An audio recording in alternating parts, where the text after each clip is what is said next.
Good morning, dear students. Welcome back again with a new session of Science 2, lesson number 17, Introduction to Biotechnology.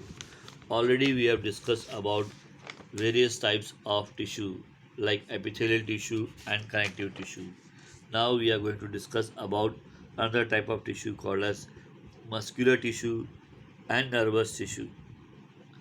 So first of all, why do slim persons feel more cold in winter than those who are obese? A slim person's the content of fat in the body is very less, and therefore, this fat act as an insulator, does not allow the heat to pass in through it, or does not allow the heat to go out, and therefore, the slim persons feel more cold in winter than those who are obese. The why the bones cannot be folded, because they are made with the very rigid substances calcium phosphate, and therefore they cannot be folded. Muscular tissue. Bend your arm at elbow. Observe the muscles in the front of the back of the arm and the back of the arm. Straighten the arm and observe the muscles again. Do the same with your leg folding in at the knee joint. Did you experience the contraction and relaxation of muscles at every moment? Of course, as we do so, as said, definitely there is contraction and relaxation of muscles. The muscle fibers and muscular tissues are formed from a special type of contractile proteins due to which contraction and relaxation is possible. Muscular tissues are made up of long cells of muscle fibers. Muscular movement occurs due to contraction and relaxation of contractile proteins in these cells. Types of muscular tissues. The first type of muscular tissue is striated muscles. Now, if you study it together with reference to comparison, it will be easy to remember and understand. So, the corresponding point we'll study it together. So, we'll study out here three types of muscular tissues are there: striated muscles, non-striated muscles, and cardiac muscles. In striated muscles, you can see the diagram. Striations are there, whereas in case of non-striated, as the name suggests, striations are less. Cardiac implies heart muscles. Now, muscle cells are long, cylindrical, multinucleate, and having no branches. Whereas in case of non-striated, muscle cells are short, spindle-shaped, spindle-like. You can see the birds; they are spindle-shaped, or fishes; they are spindle-shaped. Uh, Pointed at the edges and broad at the in between. Therefore, they are called spindle shaped. Muscle cells are short, spindle shaped, uninucleate, means made up of only one nucleus, and have no branches. Whereas cardiac muscle cells are cylindrical, uninucleate, and branched. Now we are going to discuss about the structure of striated muscles. They are alternate dark and light bands on these muscles as they are attached to the bones. They are called as skeletal muscles. They move as per our will, and hence they are also called as voluntary muscles. Non-striated muscles, dark and light bands are absent, not attached to the bones. The movements are not under the control of our will, and hence they are called as involuntary muscles. They are present in the alimentary canal, blood vessels, etc. Then, structure of cardiac muscles, dark and light bands are present. The heart is made up of these muscles. The movements are not under the control of our will. They contract and relax rhythmically or rhythmically. Means alternately they contract and relax automatically after regular interval. Then function of striated muscles. These muscles bring about movements of arms, legs, running, speaking, etc. Function of non-striated muscles: movement of eyelids, passage of food through the alimentary canal, contraction and relaxation of blood vessels.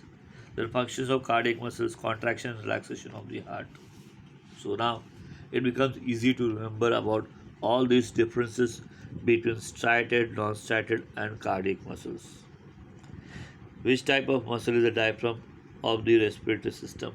Diaphragm or alternately contracts and relax, as a result of which the heart is continuously pumping or we do respiration, and it is beyond the control of the brain, and therefore it is we can call it as involuntary muscles. Close your eyes and try to identify different objects, feeling them with your hand. Why is it possible for you to identify things like notebook, textbook, bench, compass box, etc. only by touching?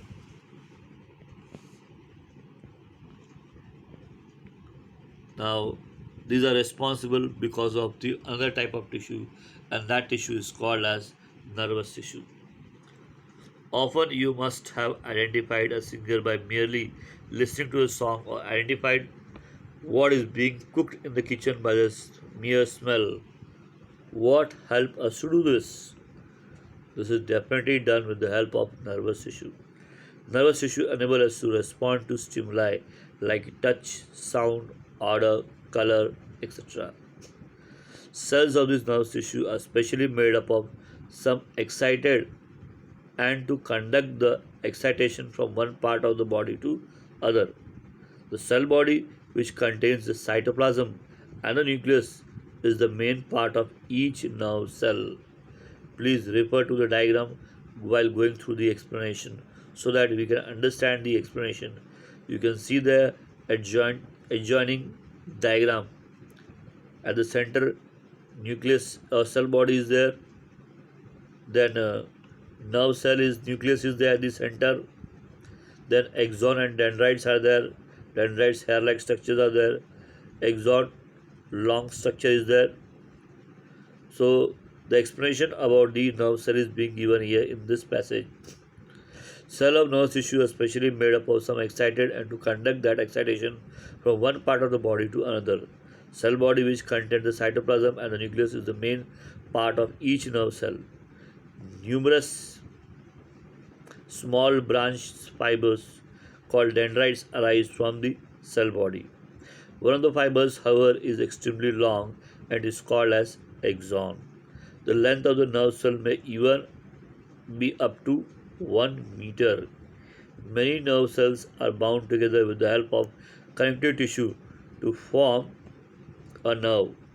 Nerve tissue is present in the brain, spinal cord, and a network of nerves spread all through the body. In most animals, action in response to a stimulus occurs due to integrated functioning of nervous tissue and muscular tissue. What is the main difference between the growth of animals and plants?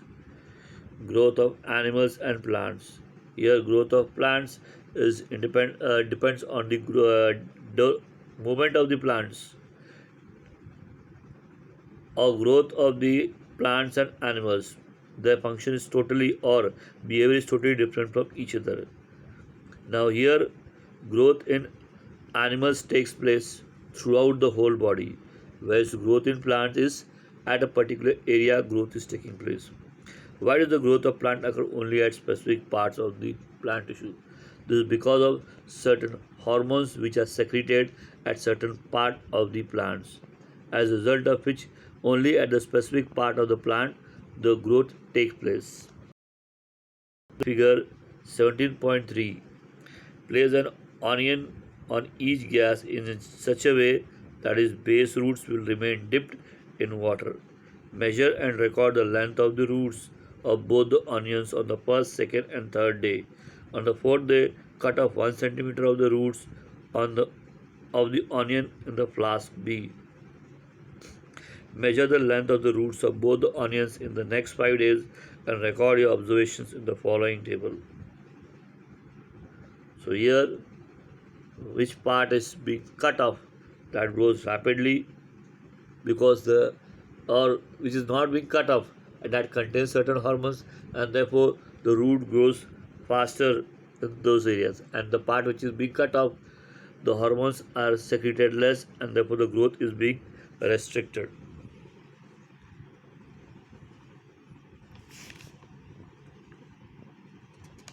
Now, another type of tissue, meristematic tissue. As mesmeric tissue is present in a specific parts of a plant, growth occurs in those parts only. Cells of mesmeric tissue contain thick cytoplasm, conspicuous nucleus, and a thin cell wall and are completely packed together. Vacuoles are usually absent in these cells. These cells are highly active to bring about growth in growth is the main function of mesmeric tissue. According to the location, mesmeric tissue is of three types as given below. Now, whereas locomotion, we will just refer this table and we will come to know. You can see the diagram of the plant. Now, as per the location, their function is there. Apical meristem at the tip of the root and the stem increases the length of root and stem. Then, intercalary meristem. You can see the second circular disc. That is actually the position of intercalary meristem at the base of the petiole of leaves and of the branches. The function: growth of branches, formation of leaves and flowers. And the lateral meristem, that is the third disc which is shown in the diagram. Lateral sides of roots and stem. Increases girth. Girth means diameter or thickness of the root and stem. Now, another type of tissue which we are going to discuss is permanent tissue. After the growth is complete, new cells formed by division of mesmeric tissue lose their ability to divide and start to perform a specific function at specific place. Thus, they permanently acquire a specific structure, shape, and location and perform a specific function. This is called as differentiation, and permanent tissues are formed from these differentiated cells. There are two types of permanent tissues: simple permanent tissue and complex permanent tissue. First of all, we'll discuss about simple permanent tissue.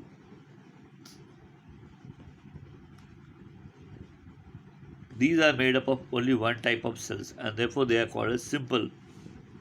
According to function, they are of following different types. Epidermis. Epi means upper part, upper layer. Derma means skin. Take a fresh and fleshy leaf of reo, lily, or any other plant. Pull and press it, tearing it obliquely in such a way that it is transparent. Epidermis will be visible at the cut margins. Take the transparent epidermis with the forceps and keep it in a dilute safranin solution for 1 minute. Spread it on a slide, cover with a cover slip and observe it under compound microscope. How we'll see the structure? The diagram is being shown here. The entire inner surface of a plant is made up of only one layer of cells.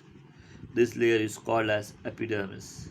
Cells of epidermis are flat and there are no intercellular spaces between them. There is no gap between the cells. A single continuous layer is formed. The epidermis of the stems and the leaves is covered by a waxy layer of cuticle, due to which water in the underlying plant is retained.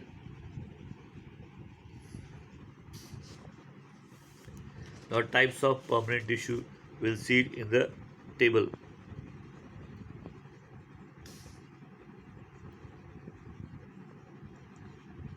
Again, we'll have a comparative study so that it will be easy for us to remember. Now, three types of simple permanent tissues there: parenchyma, collenchyma, sclerenchyma. Depending upon the name is the structure. Just look at the structure properly. You can see the figure here. Intercellular spaces are very less. Vacuoles are being formed, and since it is in plant, green color is there. Chloroplast is there in parenchyma. In collenchyma, vacuoles are there, and cell wall is also there. In sclerenchyma, simple pit hair-like structure is there, and gap or cavity is there between the cells, or lignified thin cell wall is there. That you can see by the figure. Now, structure of the cells. Living cells with thin cell wall and intercellular spaces. Living cells is there, means nucleus is there, intercellular spaces are very less. Now about the collenchyma, it is elongated, means long structure, elongated living cells with thickened wall at the corners due to cellulose and pectin. Cellulose and pectins are outer layers of the cells.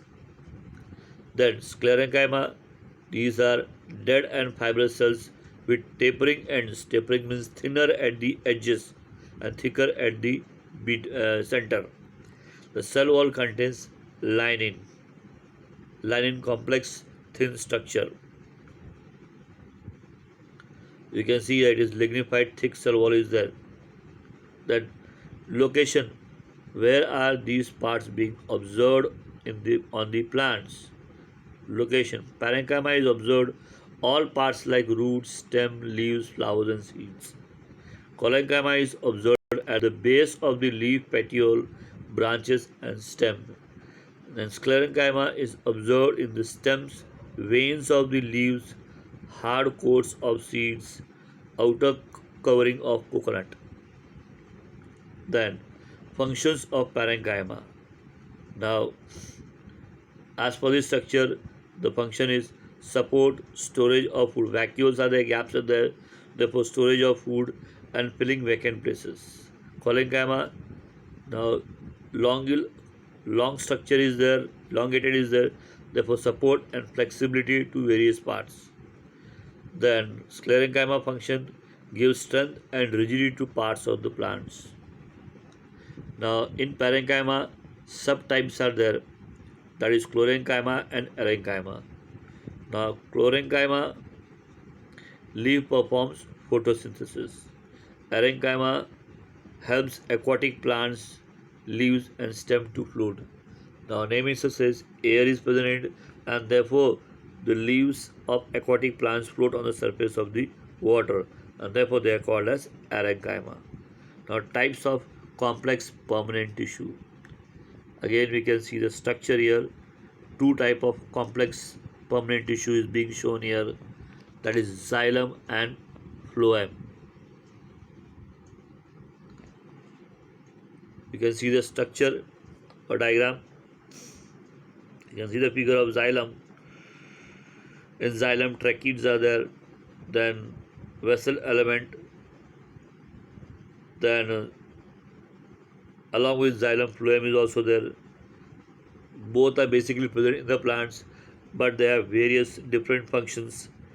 Xylem, the conduction of water and minerals are responsible, or xylem is responsible for the conduction of water and minerals, and phloem is responsible for the conduction or transportation of food from leaves to all parts of the body.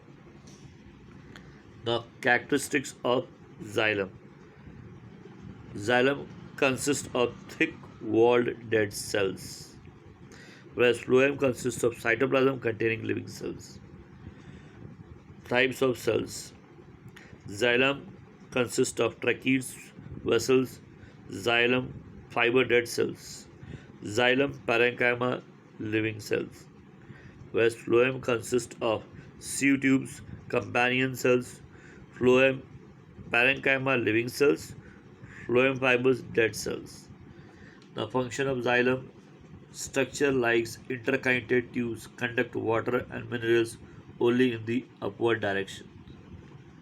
Whereas function of phloem, tubes joined to each other conduct sugar and amino acids from leaves to various parts in upward and downward direction. So here we have discussed about the types of complex permanent tissue. Remaining part of the lesson we'll discuss it in the next video. Till then, have a great day.